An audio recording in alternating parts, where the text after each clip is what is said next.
Unison is brought to you by the Young Committee of the International Federation for Choral Music. So, Lim Ai Hooi is recognized and respected conductor and educator in Singapore's choral scene. Ai Hooi graduated in 1989 from the Royal College of Music in London, majoring in piano and voice. Over the past 30 years, Ai Hooi has led her school choirs to achieve top honors at numerous renowned international competitions. In 2009, she founded One Chamber Choir. Since then, the choir has triumphed at competitions in Philippines, Wales, Hungary, Germany, and South Africa, including achieving champion of the World Choir Games in 2018. Despite her success in competitions, that is not a fundamental part of her education philosophy. Ai Hui's philosophy for choral music and teaching stems from her view that a fulfilling musical journey is one that is filled with sincerity, love, and excellence. She uses the creation of music as a platform to share and infuse her values and beliefs in her singers and inspires them to use the beauty of music to craft experiences that touch the hearts of the audience. Ai Hui also founded SourceWorks PL to further her call to teach, touch, and transform the larger choral community and its audience. The choral festivals and workshops by SourceWorks have reached out to many choristers around the world, proving that music is indeed without borders. And so we're so excited to have this conversation with you and gain some insight into your world and how you impact young people. Thank you for having me. All right.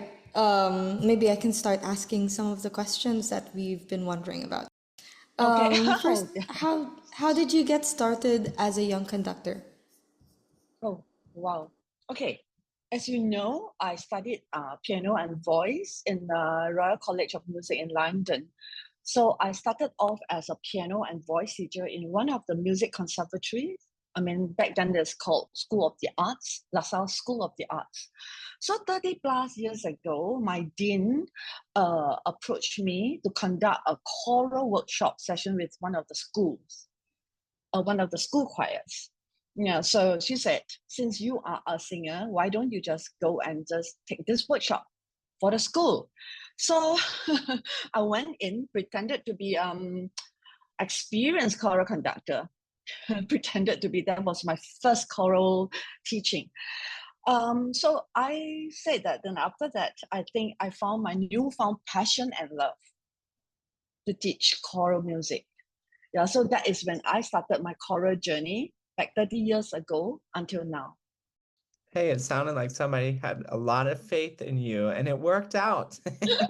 Yeah, it worked out, but I don't know head or clues what happened, you know. Yeah, it's like you just have to show in front of the students and say, oh, no, I have to pretend that I'm good. Well, it looks like a lot of people have been enriched by that happenstance moment. So, yeah, I'm interested in what are the choral traditions of your region and what makes choirs from where you are unique? My region, I think let me talk about only Singapore and Malaysia. That they're actually quite related to each other. I think these two countries, we have different races. We have four major races: Chinese, Indians, Malays, and others. Yeah, so each of this race has its own unique culture. We speak in different language, wear different traditional clothes, and maybe we eat different type of food as well. Just for instance, like our Indian friends, traditionally when they eat, they actually eat the rice with the hand only, without the utensil. Yeah, something like that. This is actually very unique. Yeah. So in the so this racial harmony is very unique in our country. So let's say every year we have this racial harmony day in school. So when this day comes, the different race, they will wear different clothes, traditional clothes of other race. And they will bring the food to share and to share the tradition, how it comes. So it is actually very interesting that it's actually quite cultural in our country. So if you see that that the choral, when we bring our choir on stage, and the costumes that we wear sometimes doesn't really belong to our own culture. Like I can wear an Indian costume, some people will wear a Malay costume, and some Indian will probably wear the Chinese cheongsam, Yeah. So it is very unique, and we share this multicultural kind of platform together. Yeah. So I think that's very unique for Singapore and Malaysia. Yeah. That's so cool. Honestly, I got so Mm. hungry when you mentioned food.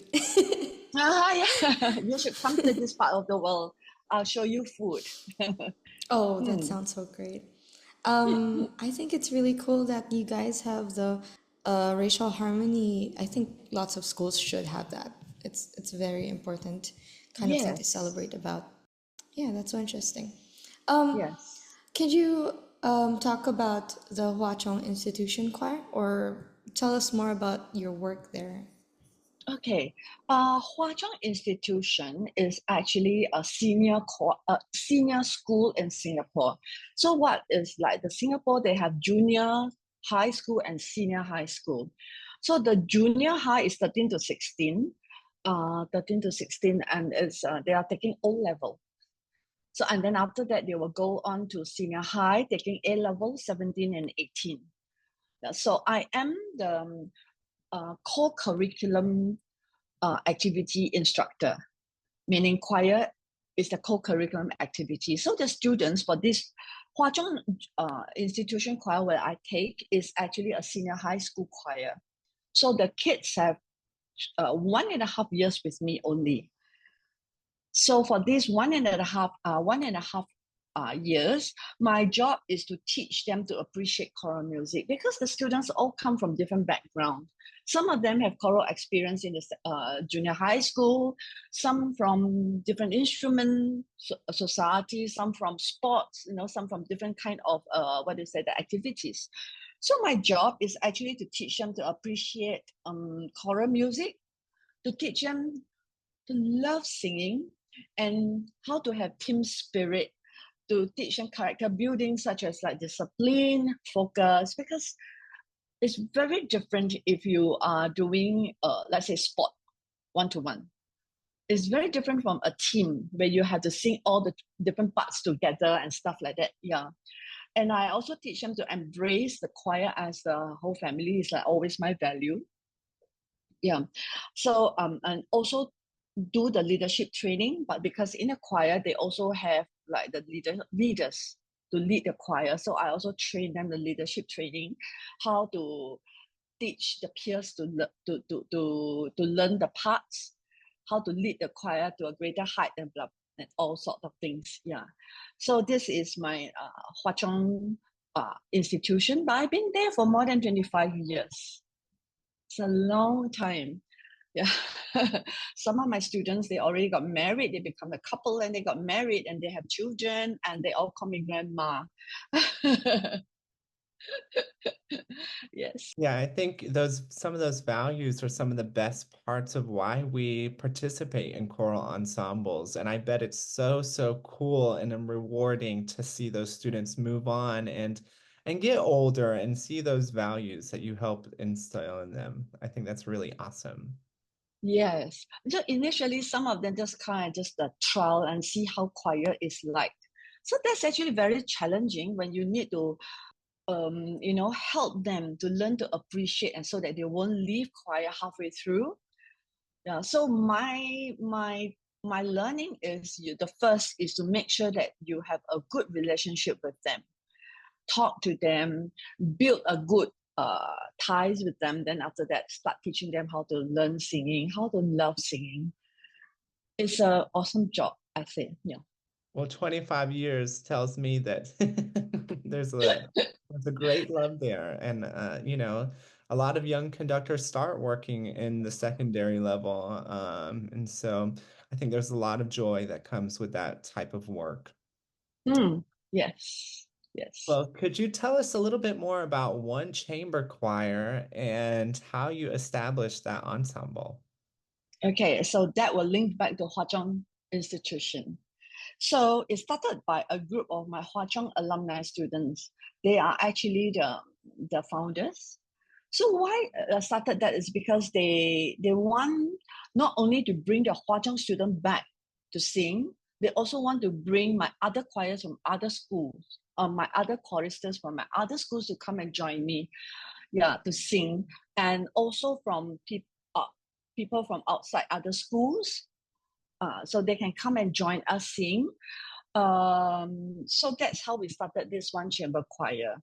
And so one is 15 years old now. So you can imagine those students in one actually know, they know me at least 10 years from, at least 10. Some of them even know me like 25 years old, 25 years, sorry, 25 years. Some is like 20 years. They are counting the years, how many years they know me.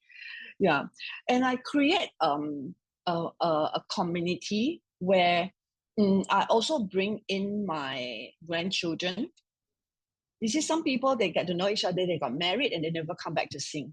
So what I do is I create this community, and I let them come back, bringing the children back. So that's why I say they call me grandma. So they come back, and maybe sometimes the father at the back looking after the kids and the mother singing, or sometimes the mother look after the kids and the father is singing. Yeah, sometimes some of the choristers, they will just let the parents sing and they go back and play with the children. So we take this chance to let everybody has a chance to sing while they are in the choir. Yeah, and of course, my values is always about the heart. So when everybody, those people that in one, they know each other very well. They embrace, they forgive, they trust, and they love each other. They simply just have that relationship with each other, and then because of that, and then they come and sing together with one heart, one mind, one soul. Yeah, and then after that, we built up our connection. Me and my choir and I, and then after that, when we perform, we'll bring the connection to the audience. We'll bring our music to the audience, and audience can feel that, apart from music, there is something that is uniquely one. Yes, yeah, it's about the heart, the connection, the love that we have. Yeah, so after 15 years now, now one is ready to move to the next phase of growth. So now we are part of this non-profit entity called, we call ourselves One Choral Company. We just started that. Yes. I feel like you describing your relationship with your choir members, it's just more than a choir, it's really a family. And I think that's the beauty of choral music. You just find family through music, or through all the experiences and time that you spend with each other. Do you mind like spilling what are the goals of this new phase of One Chamber Choir?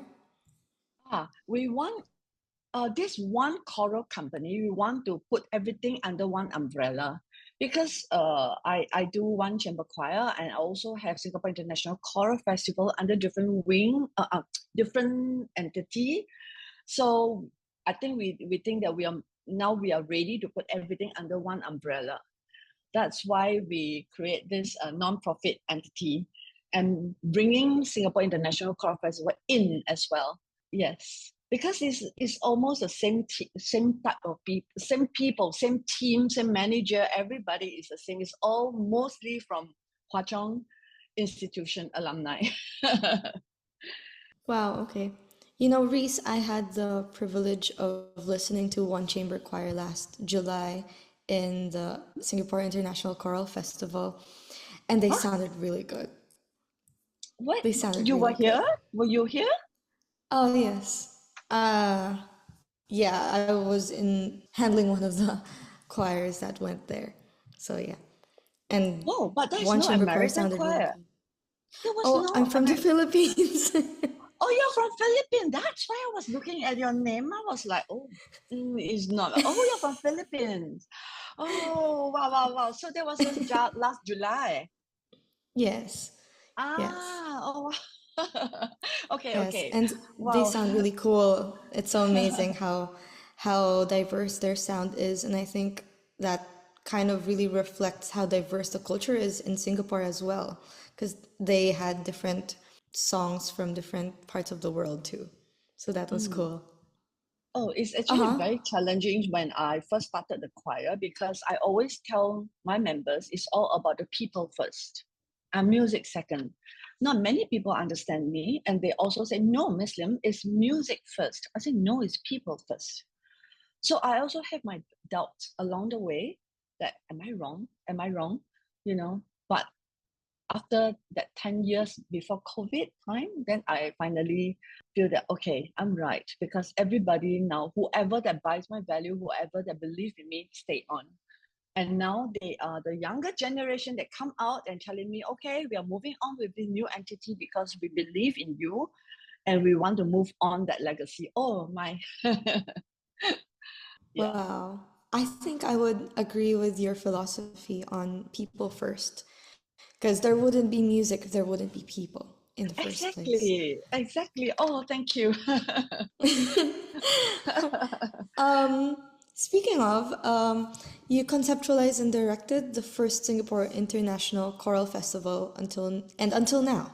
So, Hmm. what were the challenges and what have been the results of these program over the years? Would you mind sharing?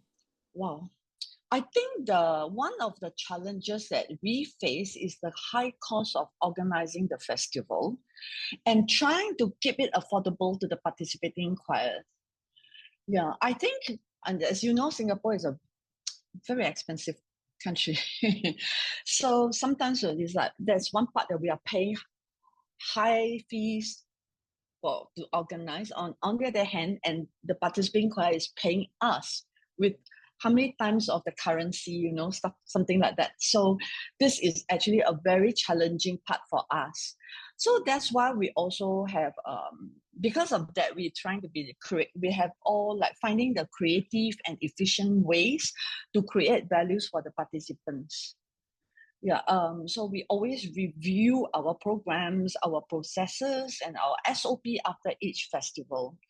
So just to make sure we provide the best experience for the participants and something that they can remember, because after all, I think overseas trip it isn't easy for any choir. Yeah, so we want to make it really memorable for them and how to say it's valuable. Yeah. So the other challenge that we have is, in our region, there are becoming more and more and more festivals in our region, in this part of the world.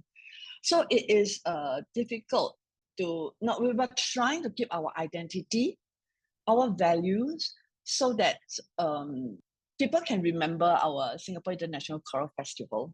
Yeah. So these are the two most challenging things that we face. I often tell people that being a choir conductor is also being a business manager because there's a lot of logistics that come from managing an ensemble and let alone managing a choral festival with financial considerations, all of the above. And so, I think that people should recognize the business aspect of this work, and it sounds like you're enwrapped in that pretty frequently. Yeah, actually, I think that choral instructors sometimes never manage this business part well. You really need an admin person or admin a team to manage this for you. Yeah, I have a very good team, as I said, that it comes from all my Hwa Chong alumni. Yeah, so they are managing all this, organize all this for me and help me. Yeah, so I'm only concentrating on music. Well, Yeah. I love that. What would you say is the advantages or the best parts you've seen so far of managing this festival? Mm. Do you have any like memories that stick out to you of really good moments managing this choral festival? Is when the best part that I see is when they make friends with each other from different country. So just take an example, like last July, we were having this the Grand Prix competition.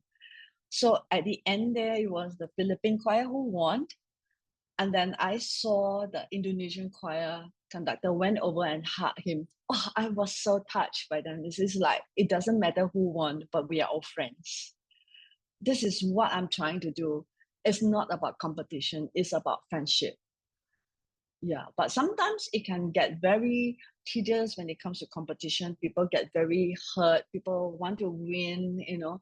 So I'm trying to bring this, you know, the festival is not only about competition.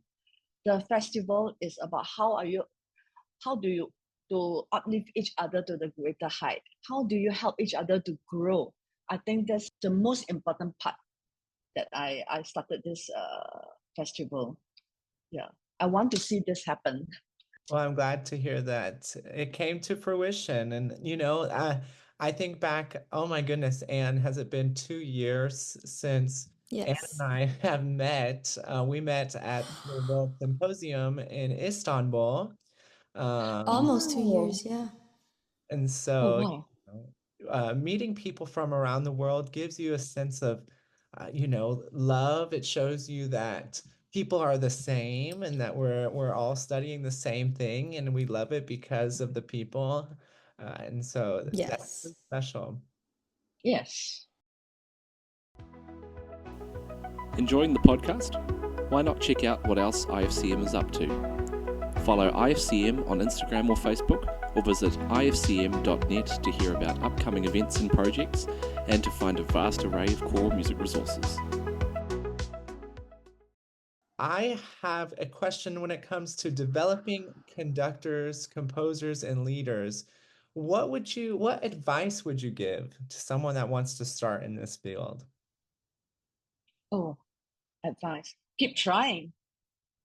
Don't give up. Believe in yourself.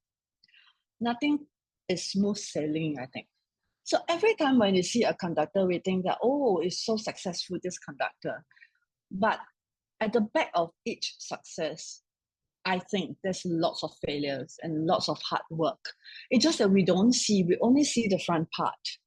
Yeah, so oh, you are very successful. Oh, you are very how to say you have a very good team and you have very good teachers to help you. Blah blah blah.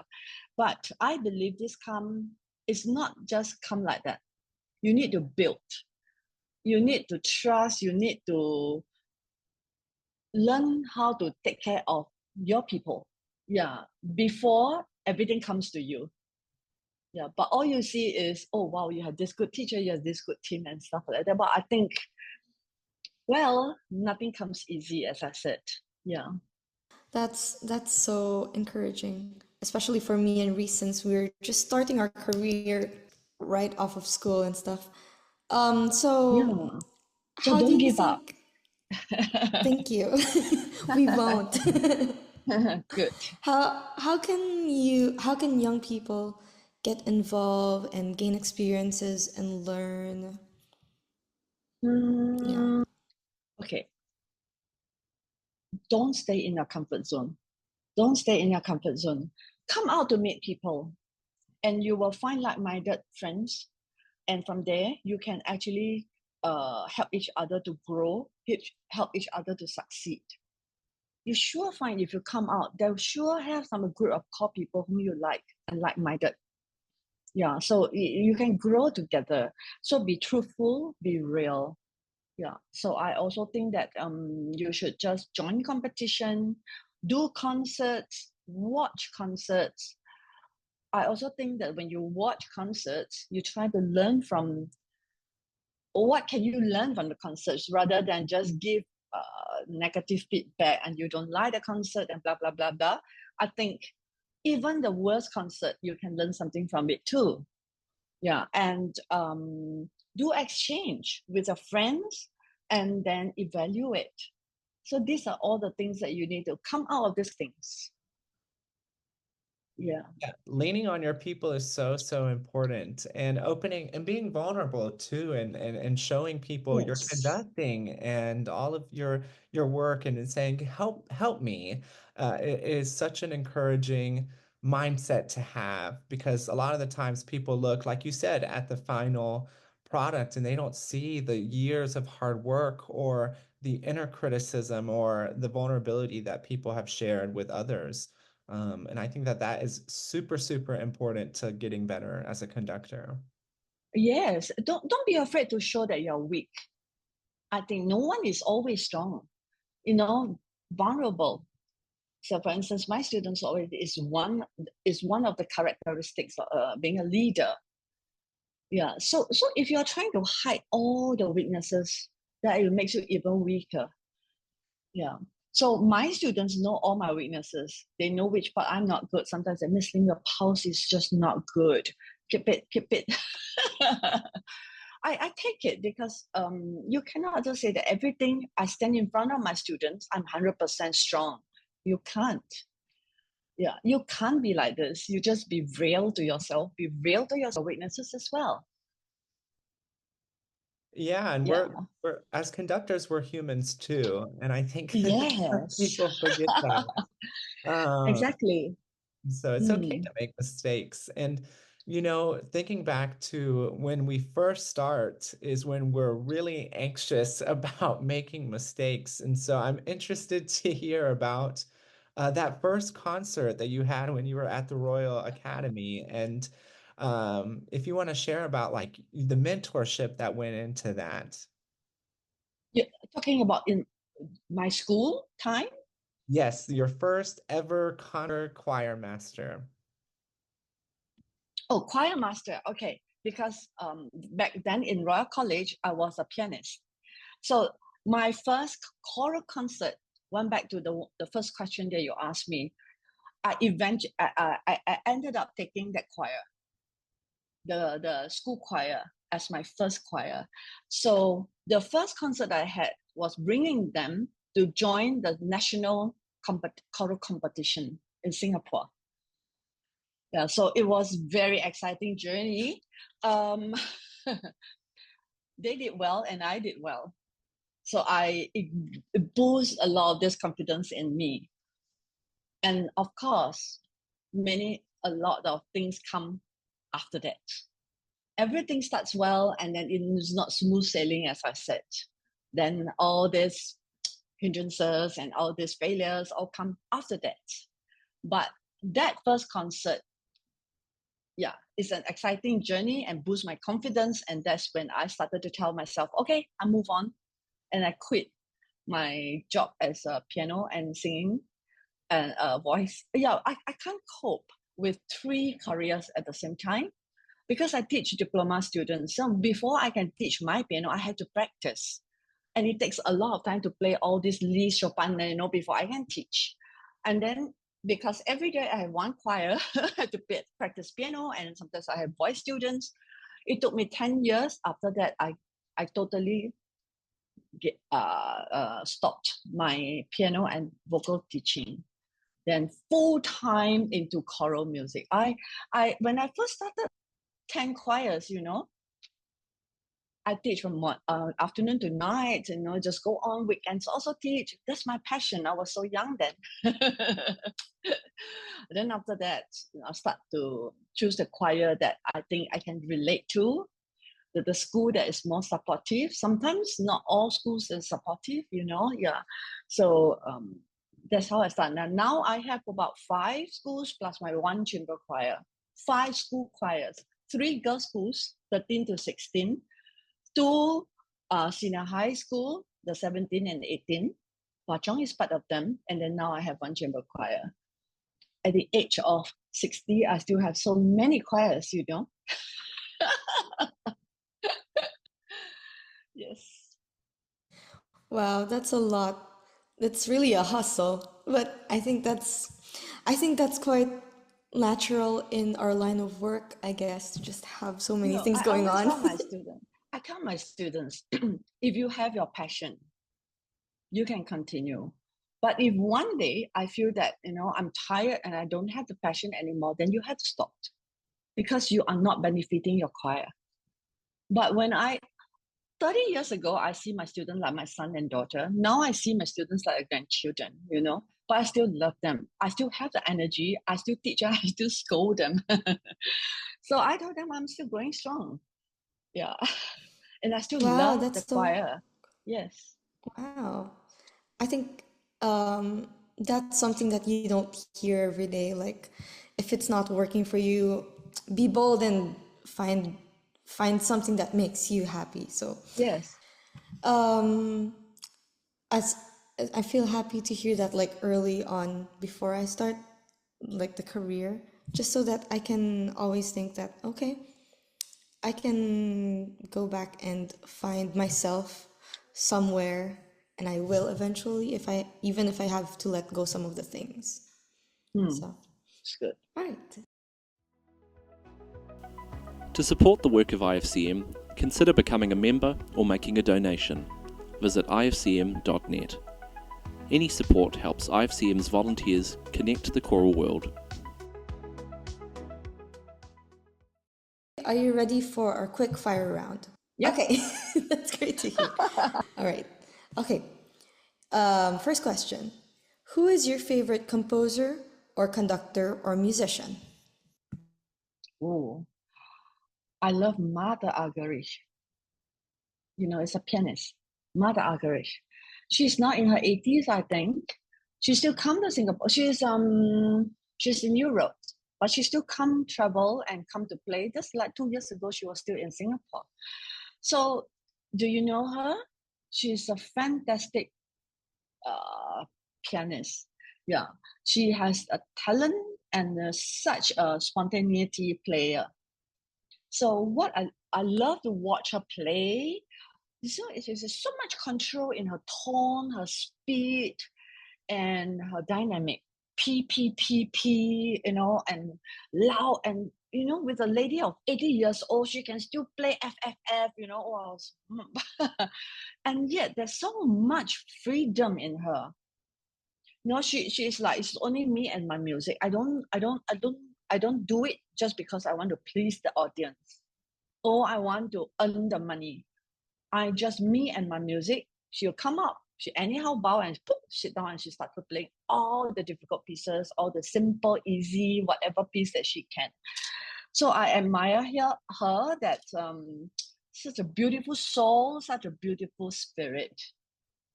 Yeah, so that's the one that I really looked up to.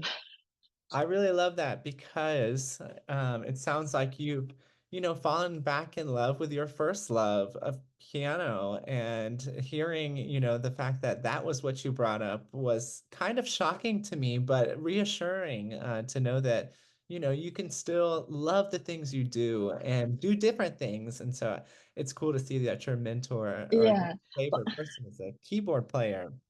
do you know that I sometimes use piano skills to teach a choir? Yeah, so sometimes I go back to what I learned from piano and I start teaching my choir and say what kind of articulation, what kind of finger I use, what kind of hand I use, wrist I use, elbow I use for conducting. So when I conduct, I teach them that is the hinge.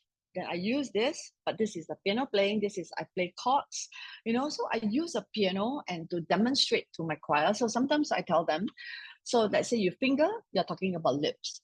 Yeah. So if I am using arms, probably I use more jaws and something like that. I find it really interesting.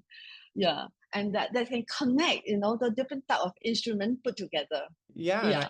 I think that's why that professor, that very smart professor in the Royal College, seen some potential because there's so much transfer there. And so it's good to hear. The next Hmm. question is, and this is going to be a tricky one. What is your favorite piece of choral music? Wow. I've been thinking about that. I can't seem to think of any, but I can tell you this that I like all the pieces that I chose for all my choirs, be it is American piece, European, African, or Asian pieces. Yeah. So what I do is I choose music that I can connect, and I study and I make connection with that music. Then I bring it to my choir. I explain and I bring the music to life. I mean, I like all the music that I've done. Yeah, I've been Wow, thinking about that. that's What is my favorite? What is my favorite? I was like, oh, I like this. I like that. I like this. You know, I used to tell my students, I say, one day when I grow old and I die, I want this music to be put on my funeral. So a few weeks later, I said, no, I changed my mind. I think this piece is nice. So my students say, you like every single one? I said, yes. So I said, no, then don't put any music because I like everyone. that's so true. I wouldn't know what to say to this question as well. Why are we putting this in the podcast? It's such a hard question. Yeah, I know, right? Oh, wow. It's also hard to choose because, like, of the different genres in choral music, in piano, in other instruments. There's just different genres. It's not something you can just isolate to one choice, I think. Yes. Next question. If you could have dinner with any musician, dead or alive, who would it be? Haha, there are two. First, I want to have dinner with Beethoven. Why Beethoven? I want to understand his temperament because I'm a pianist, you see. So when I want to understand his frustration, his anger, his passion, you know, I want to have the dinner with him to understand what what his world is like. What I want to understand his emotions. So that's interesting. The second one that I want to have is Chopin. I want to understand his romanticism, his rubato sensation. Yeah, so it's how uniquely it's like I play his music a lot, like waltz, mazurkas and stuff like that. And there's a lot of this long short rhythm. Yeah, so I want to see I want to have that rubato sensation when I meet him. And I want to see how I can put this into my choral music. Sometimes when I have a music, I'm trying to understand, I'm trying to introduce this rubato sensation, but it's not easy in singing. Rubato sensation, especially when you sing in a big group. Everybody has to rubato at the same time. So it's very hard to get. Yeah, I've been introducing that, but I've been using how to use the choral conducting way to make sure that my student can follow my long, short, fast, slow rhythm. Yeah. So I really wish to have dinner with these two. Two very different humans, but two humans that I think would offer a lot of insight. And so I think you picked two great ones. Mm. Question is, what is your favorite language to sing in? Oh, do you know what is Singlish? Singlish, you know, it's typically Singaporean language. So it's actually more like Singapore English. But inside there, we have the combination of other language like Hokkien, the dialect Hokkien, or some Chinese word in it, and some exclamation mark. Yeah, so that is uniquely us.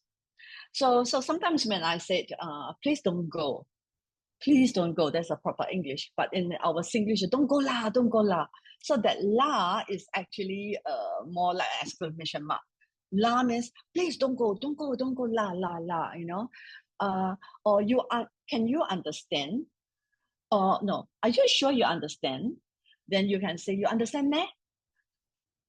You know what I mean? It's kind of like, we call that Singlish. So all over the world, when you go to tour, and then you hear people speak like that, you immediately know that is your people. That is your people. So I actually think I am looking forward if one day some composers can write a choral music about Singlish, Singapore language. That would be very, very interesting. But I'm still waiting. Yeah, so that is a unique language that is not universal, but is Singapore Singlish. Yes. Wow. Well, I didn't know that, I didn't know about Singlish too much, but it's interesting if someone would compose something in Singlish, that would be really fun and interesting, and something about Singapore maybe. Yes, yes. Okay. Next, last question for the quick fire round. Which is the best venue to sing in, sorry. Oh, oh wow. Okay. I think there are many, many good acoustic and beautiful venues in the world. The one that gives me the most feel is my Singapore what's that called? A Singapore Art House. It was formerly a Parliament House, formal Parliament House. So the small capacity is about 120 to 150 capacity. So because it's a formal Parliament House, so the seat is this way. It's like you're facing each other, and it's small because it's a Parliament House, so it's small. So what makes it unique is because I like the intimacy. So when the audience come in, they sit face to face, and I come out, I have no way to actually fill the space. I have to come in and then to stand in front of the audience, or maybe just a little bit of that small little stage in front. So what I like to do is I would like to plant my students, my choristers, in the middle, in between, the audience, and then they have to learn to sing to each other by using the eye contact, the feel, and the audience will have that sensation that it's, oh wow, I'm it's enclosed, the music is enclosed. Or sometimes they get very irritated because the one particular tenor just stand behind them, and all you hear is the tenor part, tenor part, tenor part. So, but yeah, I heard one of my friends complain and say, "Oh, I heard it's just that tenor part," and he blasts all the way to my ears. So I like that because it's not so like, okay, I'm performing for you on stage, but I bring my music to you just beside you, like neighborhood. Yeah. So sometimes when I get them stand in the aisle and then they face the audience, then I just have to stand somewhere and then walk around and just conduct. So some of them get to see me, some of them don't get to see me because they have to face the audience. You can't face your butt to the audience. So they have to turn around and make sure that they sing to the audience. Sometimes, I at the side just look at the conductor, what I had done and things like that. So that's a venue that I find particularly very intimate and very warm. Yeah, it's a different kind of experience. You can't be expecting that the class stand in front and then no. Yeah, it is just right beside you.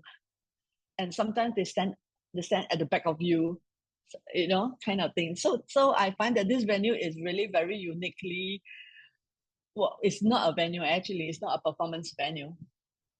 Yeah, but I like it. Yeah. Yeah, and I think that ties into a big theme that I've heard this entire chat, which is community, and really enveloping people within this community. And so I think that's a really cool space. I wish we had some of those spaces where I'm at in Michigan. And so that's Oh wonderful. wow.